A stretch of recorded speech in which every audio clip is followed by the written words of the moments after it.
Okay, so I saw Wicked too. Let's talk about it. Spoilers. Slight spoilers, but spoilers. I'm going off the dome here. I didn't take notes. This was the planned video. I just had to say some shit about this movie.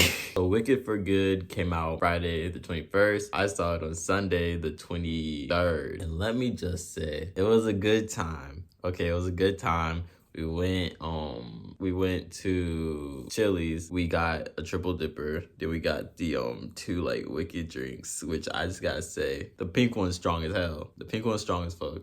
But the green one was like, it was chill. It was mellow enough. I finished that one. The pink one was like very alcohol. You could taste the alcohol in it, so it's like very, very dangerous. I always shit on Chili's, but this time Chili's didn't disappoint. I'm not gonna lie, the triple dipper was good. I like the fucking mozzarella stick and the little burger slider shit right there. I wish I had a picture, but yeah, that shit was fire. You get me a little loose enough to get ready for like what's about to come. I'll probably enjoy the movie because I did not like Wicked 1. Yeah.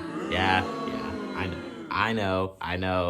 A lot of people love it. I am just not one of those people. So come Wicked 2, I thought I cannot watch this movie like clear-minded because I am probably gonna fall asleep or I'm gonna feel awkward. I don't know. But it was a good movie. It was a good movie. Surprisingly. So thankfully I get to the theater, missed all the previews, just right when like the titles were starting, the movie was starting. Boom, sit down. We went to Look Cinemas, scanned the little QR code, order my popcorn, and then we order another Wicked drink that the theater was having. We ordered the Elphaba one, the green one. That one tasted like ass compared to Chili's. Chili's got it. Chili's, you won. You won the competition, all right? Chili's, y'all won the competition with drinks. The movie theater, the thing about their Elphaba drink, it tasted like ass, but it felt stronger. It felt stronger. That was the one that did it. That was the one that took the cake. That was the one that prepared me the most for this movie. So going into the movie, I gotta say, it started off really strong because we skipped all the fluff, skipped all the like filler at the beginning that movies usually have to like fill you in on shit, and went right into it because this takes place during The Wizard of Oz. So like we pretty much know the story, we just don't know Wicked side of it. This is taking place in the background of The Wizard of Oz. This is the Lion King 1.5 of Wizard of Oz. We're seeing it from the perspective of Elphaba and Glinda. We went right into it, and it's basically showing you how everything came to be, the ruby slippers, the house falling on the lady with the ruby slippers, and then Dorothy getting them, how Elphaba came to want to steal the ruby slippers from the girl, blah blah blah blah blah. The Cowardly Lion, the Scarecrow, the fucking Tin Man, all that shit. It shows you. Look. I love this one a little bit more, but I do gotta say my stance still remains clear from the first one, which I didn't do a review on, but I'm gonna say it. I'm gonna say what I thought from the first one. It's the same thing I thought about this movie. Fuck everybody but Elphaba. Elphaba was the only one to me that had sense in this movie. Cause then you have what's her face? Sandra, was it Sandra Oh that plays the Chancellor lady? You have her. She's a bitch. She's trying to control everything and make everything like make her seem like a wicked witch and like make everybody stupid as fuck. Like there's a political message in there, corruption, all that, blah blah blah blah blah. But she's a bitch. She sucks. She's the one who created the tornado that brought Dorothy and crushed the lady with the ruby slippers, which, spoiler alert, let's talk about the lady with the ruby slippers. That turns out to be Elphaba's sister from the first one, who became Chancellor in this one, taken after her father, who happened to die in this one from like shame. Fuck him too.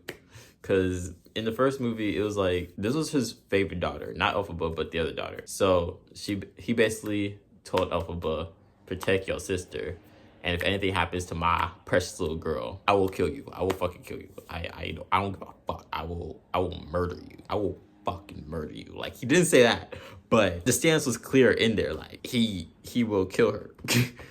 I felt like he will kill her if he had the chance. But the sister became Chancellor, and she's contributing to the corruption. She's like signing the bill that makes animals can't fucking travel without a passport or some shit like that into Oz and out of certain areas of Oz. Then she fucking made the Munchkins need a permit to leave because she wanted to fuck this one Munchkin, what's his name, Bach, who had a crush on Glinda, and his crush never left. And here's one thing, y'all, when y'all have a crush in school, when y'all leave, like, if you're still obsessing with that crush over school, stop it, please stop.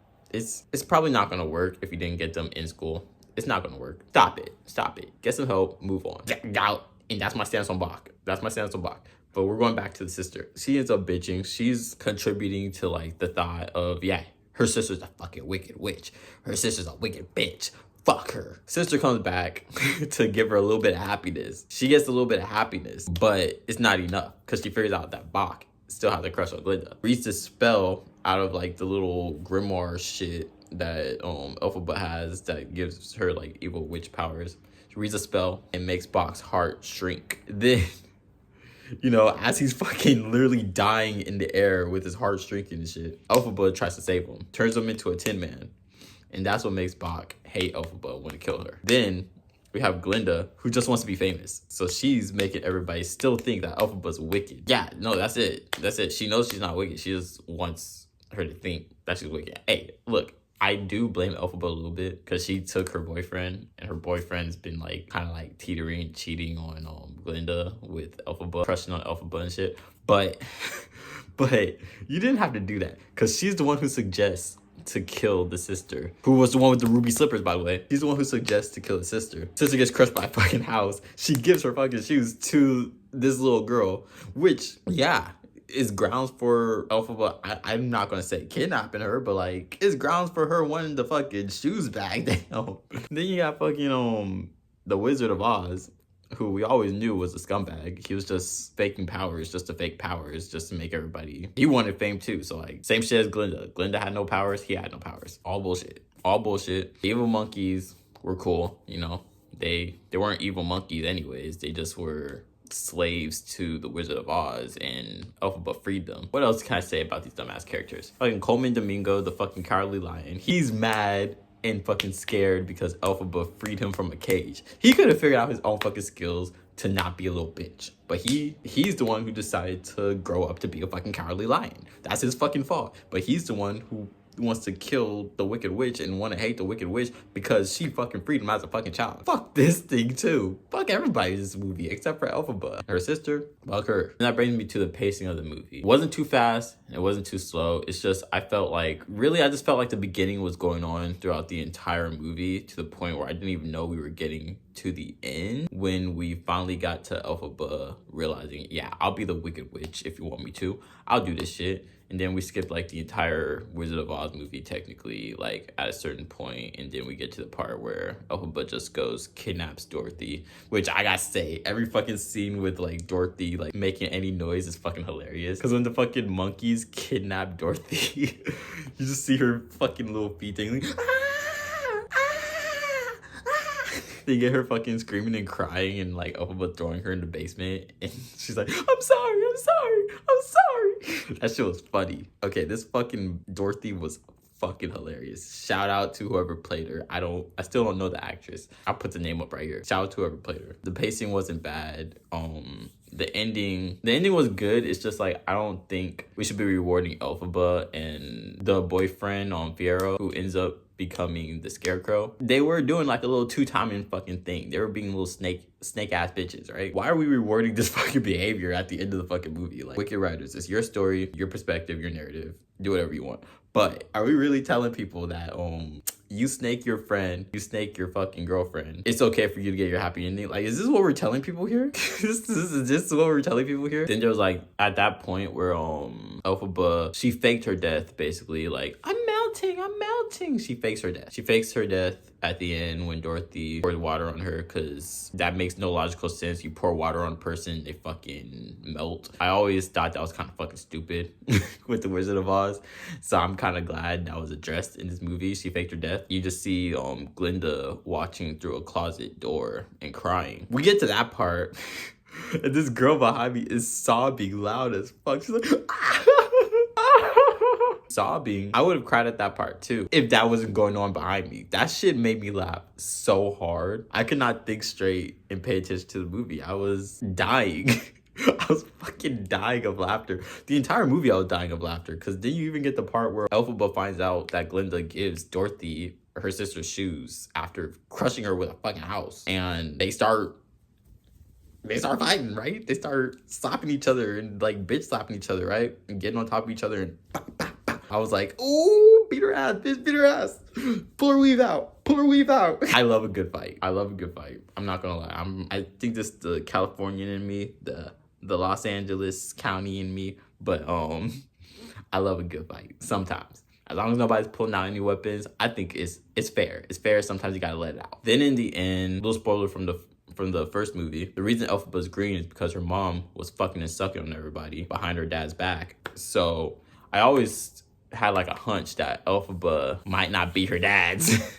And turns out I was right. Because at the end, we find out that the person that her mom was cheating on her dad with in the first movie was the Wizard of Oz. Oh, Jeff Goldblum's just here like, oh my God, what did I do? He knows he just killed the Wicked Witch. Like, he's the one who caused his death. So he's like, oh my God, I did this. I sent this little girl to kill this woman who turns out to be my spawn. And then Glinda says, yeah, you did way too much at this point.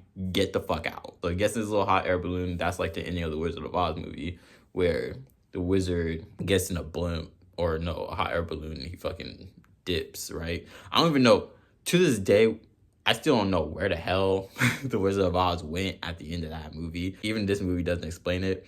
But you got Dorothy running after him saying, wait, I want to go home. Wait, I want to come with you. Take me with you. We'll say the actors, we already know they're phenomenal because they got all the most, an entire A-list cast. Not just hiring them because their name.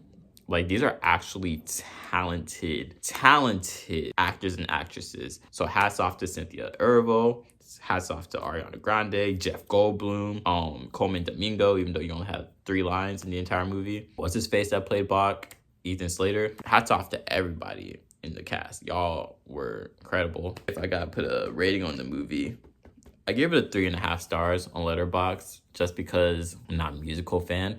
But this movie wasn't musically inclined. It wasn't too musical-y, you know? Not like the first one where like every other scene was a song. This one was more, there was action going on. There's stuff going on. There's a story going on to the point where the music kind of became like a side thought. So it's like the musical in this wasn't too overbearing, but I think it's because I'm not too big of a fan. Oz the Great and Powerful is still my favorite, like, spin-off rendition of recent times that was of The Wizard of Oz. But I will say Wicked for Good is a certified banger. It's a certified banger compared to the first one. So I suggest everybody go watch it. If you like this video, subscribe to the channel. We're almost at 200. When we get to that 200, we're implementing phase 2 of the plan, y'all. We're implementing phase 2 of the plan. We're gonna go bigger, a little bit bigger, a little bit better. So help me get to that 200 points. Subscribe to the channel, like the video, share it with your friends, comment. Let's get the conversation rolling. What did you think of Wicked for Good? Did you like it? Did you not like it? Do you think it could have been better? And what's your favorite rendition of the Wizard of Oz story? And then follow the socials. They'll be in the description. Follow the Letterboxd as well.